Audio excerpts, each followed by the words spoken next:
विद्यार्थी मित्रों सुप्रभात। कक्षा 9वीं पाठ क्रमांक 11 कवि अटल बिहारी वाजपेयी इनकी कविता निर्माणों के पावन युग में। अटल बिहारी वाजपेयी 25 दिसंबर 1924 में इनका जन्म कृष्ण बिहारी वाजपेयी इनके परिवार में हुआ। कृष्ण बिहारी वाजपेयी उनके पिता ग्वालियर में अध्यापक रह चुके। जो काव्य गुण है वो काव्य गुण वंश से इनको प्राप्त हो चुका है। 10वें प्रधानमंत्री, अच्छे वक्ता थे, अच्छे पत्रकार थे और साथ साथ में अच्छे कवि भी थे। ये काव्य गुण जो है इनको उनके पिता कृष्ण बिहारी वाजपेयी के माध्यम से, मतलब वंश के माध्यम से उनको प्राप्त हुआ है। लोकसभा के लिए 1952 में पहली बार वो चुनाव लड़े, लेकिन उनको विजय नहीं प्राप्त हुई। 1957 में उत्तर प्रदेश के बलरामपुर इलाके से वो पहली बार चुनकर आए। मेरी 51 कविताएं, ये उनका प्रसिद्ध ऐसा काव्य संग्रह। निर्माणों के पावन युग में ये जो कविता है, निर्माण इन्हें बनाना, सृजन, तैयार, पावन युग, ये पवित्र जो युग है, इस युग में हमें अपने चरित्र निर्माण को नहीं भूलना चाहिए। एक संदेश कवि ने इस काव्य के माध्यम से व्यक्त किया है।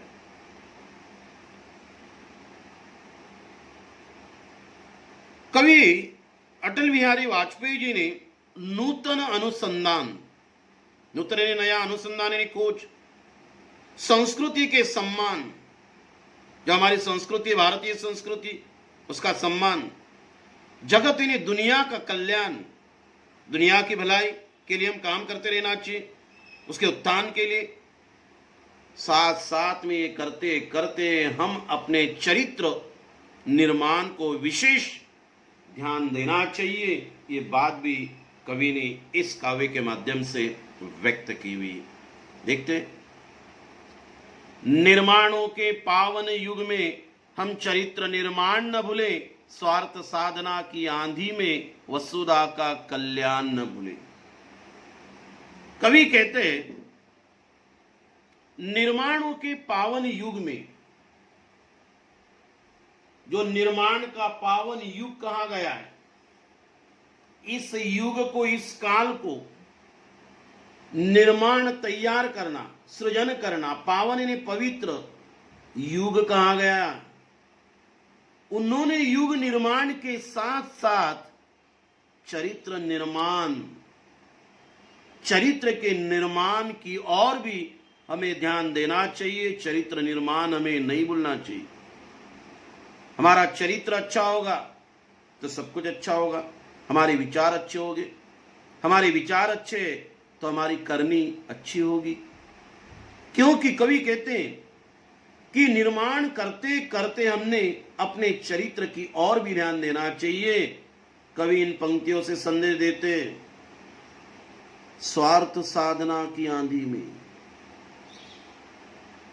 निर्माण के इस युग में जो स्वार्थ की आंधी चल रही है, जो स्वार्थ रूपी आंधी तूफान चल रहा है, आपाधापी चल रही है, इस स्वार्थ साधना की इस आपाधापी में, आंधी में हमने अपने जगत का, हमारी वसुधा का, हमारे जगत का, हमारी पृथ्वी का कल्याण भी नहीं भूलना चाहिए। क्या कहते कवि, देखिए, माना अगम अगाध सिंधुए संघर्षों का पार नहीं। माना, अगम यानी अपार,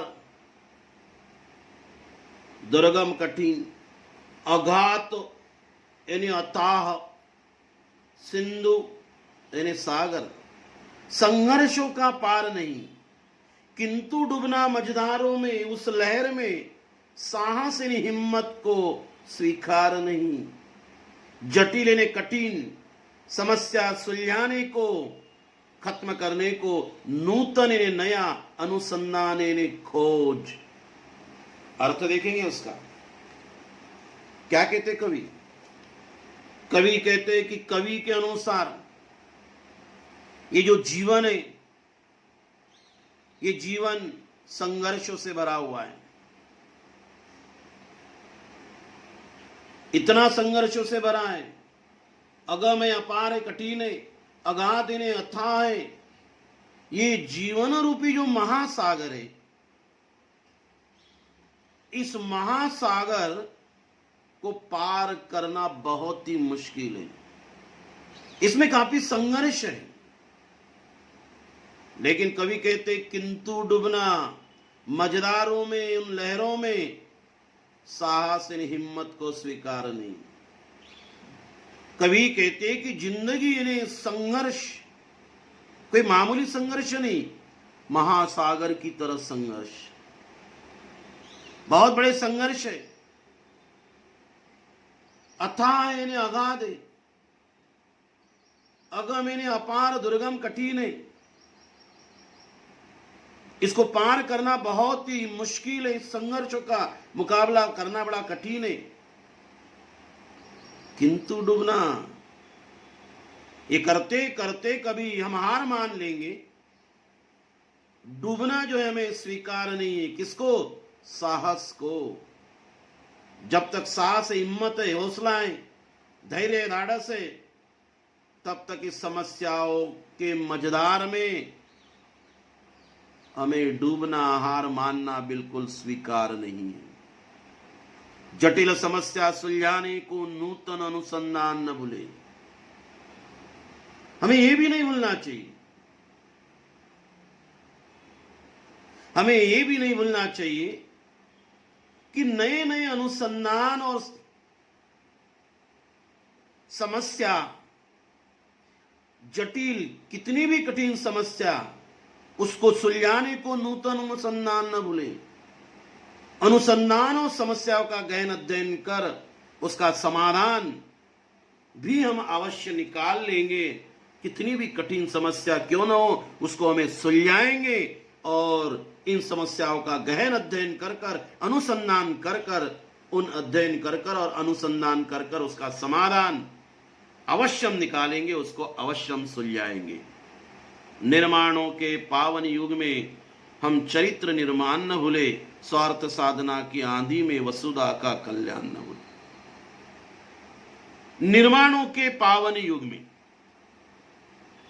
जो निर्माण हम कर रहे हैं, ये पावन युग, इस युग में निर्माण करते करते इस युग को हम अपने चरित्र का निर्माण भी करना चाहिए, उसकी और भी ध्यान देना चाहिए। और जो स्वार्थ की जो आंधी चल रही है, उस आंधी में जगत के कल्याण को, हमारी वसुधा को हमें भूलना नहीं चाहिए। शील विनय आदर्श श्रेष्ठता, शील विनय आदर्श श्रेष्ठता, तार बिना झंकार नहीं। कोई गिटार होता है, उसको तार होते, उन तारों को छेड़ने के बाद एक झंकार निकलती है, आवाज निकलती है। ये झंकार, ये आवाज कभी हमें निकालना है तो तारों का होना आवश्यक है। ये तार को छेड़ेंगे तभी तो झंकार निकलेगी, बिना तार से झंकार नहीं निकल सकते। उसी प्रकार से कवि कहते शील विनय आदर्श श्रेष्ठता। शील यानी नैतिक आचरण, विनय यानी नम्रता, आदर्श किसी का प्रतिरूप होता है, आदर्श लेते हैं हम लोग। श्रेष्ठता, श्रेष्ठत्व, गुरुत्व उसे हम कहते हैं। ये चारों गुण है। ये चार गुण यानी कौन से? एक है शील विनय आदर्श श्रेष्ठता। जैसे तारों के बगैर झंकार नहीं हो सकती, उसी प्रकार इन गुणों के बगैर जो है हमें इस दुनिया में मान सम्मान नहीं मिल सकता। हमारा विकास, हमारी उन्नति, हमारी प्रगति संभव नहीं है। हमें सम्मान चाहिए, हमें प्रगति चाहिए, हमें उन्नति चाहिए, तो हमें इन चारों गुणों को अपनाना है। इन चारों गुणों के बगैर ना हमारा सम्मान, ना हमारा विकास, ना हमारी प्रगति बिल्कुल संभव नहीं है। जिस तारों के बगैर झंकार नहीं हो सकती, उसी प्रकार इस विश्व में, इस दुनिया में, इस पृथ्वी पर इन चार गुणों के बगैर हमारा विकास, हमारा सम्मान बिल्कुल नहीं हो सकता। इसीलिए चारों गुणों को हमें अपनाना है। शिक्षा क्या स्वर साध सकेगी यदि भौतिक आधार नहीं। माफ करना, शिक्षा क्या स्वर साध सकेगी यदि नैतिक आधार नहीं। शिक्षा भी कुछ नहीं कर सकती जब हमारे अंदर ये नैतिक गुण नहीं है, हमारे जीवन में नैतिक गुणों का आधार नहीं है, हमारे जीवन में हम नैतिक गुणों को नहीं अपनाते, तो वह शिक्षा भी अधूरी है। वह शिक्षा अपने उद्देश्य में पूरी तरह से सफल नहीं हो सकती। उन शिक्षा में भी नैतिक गुणों का आधार होना जरूरी है। जब नैतिक गुण ही नहीं है, वह शिक्षा भी अपने उद्देश्य को पूरी तरह सफल नहीं कर सकती। हमें अपनी सफलता प्राप्त करना है तो हमें शील, विनय, आदर्श, श्रेष्ठता को स्वीकार करना है। ये शायद हमारे अंदर गुण निर्माण हो गए तो अवश्य हम अपने उद्देश्य को पूरा कर सकते, शिक्षा अपने उद्देश्य तक पहुंचा सकती है। अतः कवि कहते, कीर्ति कौमुदी की गरिमा में संस्कृति का सम्मान न भूले। हमें कितनी भी कीर्ति मिली, प्रसिद्धि मिली, हमारा जीवन वो कौमुदी की तरह, जो चांदनी होती है, जिसकी चकाचौंध होती है, वो चांदनी की तरह हमें कितनी भी चकाचौंध मिले, प्रसिद्धि मिले, हम कितनी भी तरक्की करें, हम कितना भी आधुनिक जीवन जिए, लेकिन इस आधुनिकता की जीवन जीते जीते अपनी संस्कृति की गरिमा को हमें कभी नहीं भूलना चाहिए। उस संस्कृति का सम्मान हमें हमेशा रखना है।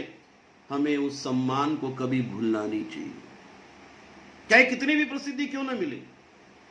यश मिले, कीर्ति मिले, मतलब यश मिले, और जो यश के माध्यम से या सम्मान के माध्यम से जो चकाचौंध दिखाई देती चारों ओर, कुमुदी की तरह, चांदनी की तरह चकाचौंध दिखाई देती है, ऐसे वक्त हमारे दिलो दिमाग में कितना भी आधुनिकता का, आविष्कारों का कितना भी असर क्यों न हो जाए, लेकिन हमारी जो भारतीय संस्कृति है, उसकी गरिमा को, उसके श्रेष्ठत्व को, उसके सम्मान को हमने कभी भूलना नहीं चाहिए। इसीलिए कवि कहते, निर्माणों के पावन युग में हम चरित्र निर्माण न भूले, स्वार्थ साधना की आंधी में वसुधा का कल्याण न भूले। निर्माण हम कर रहे, ये युग जो है निर्माण का पावन युग कहा गया, ये करते करते इस युग में अपने चरित्र के निर्माण को, अच्छे चरित्र को बनाने को नहीं भूलना चाहिए। इस स्वार्थ की जो आंधी चलती है, इस आंधी की जगत में कल्याण को भी हमें नहीं भूलना चाहिए, वसुधा यानी पृथ्वी के कल्याण को भी हमें नहीं भूलना चाहिए। ये बात कवि ने इसमें से व्यक्त की। अगला परिच्छेद हम देखते, आविष्कारों की कृतियों में यदि मानव का प्यार नहीं है, सृजनहीन विज्ञान व्यर्थ है, प्राणी का उपकार नहीं है, भौतिकता के उत्थानों में जीवन का उत्थान न भूले। कवि कहते, आविष्कारों की कृतियों में, जो हम नए नए आविष्कार करते, नए नए खोज करते, अनुसंधान करते, तरह तरह की कृतियां निर्माण करते, आविष्कार कर कर, विज्ञान के माध्यम से आविष्कार हमने किए, तरह तरह की कृतियां बनी, लेकिन कवि कहते कि ये नव युग के नव निर्माण में, अर्थात आविष्कारों में, यदि मानव का प्यार नहीं, कितने भी आविष्कार हम करें, कितना भी नव निर्माण हम करें, कितना भी अनुसंधान करें, लेकिन ये करते करते यदि इंसानियत की भावनाओं के लिए कोई जगह नहीं, मानव के प्रति प्रेम नहीं, मानवता नहीं, इंसानियत नहीं, तो ये सारा आविष्कार व्यर्थ है, बेकार है। इसीलिए कितना भी आविष्कार करो, कितना भी अनुसंधान करो, कितना भी नव निर्माण करो, हमें मानव के प्रति होने वाले प्यार को, इंसानियत को, आदमियत को, मानवता को या मानवता की भावनाओं को कभी हमें भूलना नहीं चाहिए। सृजनहीन विज्ञान व्यर्थ है, प्राणी का उपकार नहीं। सृजनहीन, सृजन यानी बनाना, सृजनहीन, निर्माणहीन, विज्ञान व्यर्थ है, व्यर्थ है बेकार है, प्राणी का उपकार नहीं। जिसमें एक प्राणी दूसरे प्राणी के प्रति उपकार की भावना नहीं रखता है, तो वो सारा विज्ञान क्या है? व्यर्थ है, बेकार है। जिस इंसानियत की भावना उसमें नहीं है, उसके लिए प्यार नहीं है, तो वो व्यर्थ है, बेकार है।